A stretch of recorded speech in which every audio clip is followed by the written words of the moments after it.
warahmatullahi wabarakatuh. Warri TikTokiin saabskraayibii hin qabuu jettanii yaaddan saabskraayibii akka itti saabskraayib TikTok gootan isiniin garsiisaa. Na jala yaana hordofaadha.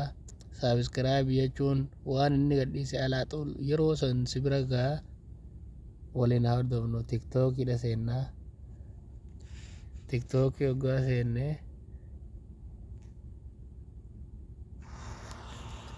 akkana piroofaayila keenya cuqaafna. Piroofaayila keenya hoggaa cuqaafne la following teetu tana following ta namni nuu godhe jechuudha. Ta nama gaafanne yookaan namni nuu deebise yookaan ta namaa deebifne jedhamti. Following teetu tana akka cuqaafna.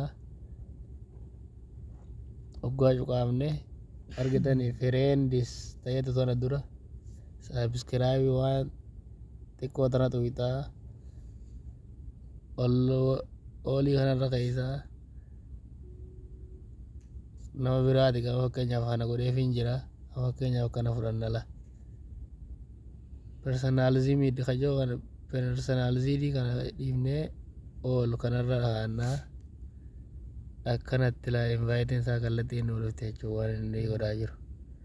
Fakkeenyaaf miccoo tanaan akkana godhaa kunoola tanaas ol akkanatti na hordofaadha. Saabskraayib laayik sheer godhaa nu jajjabeessaa isiniin jaa galata.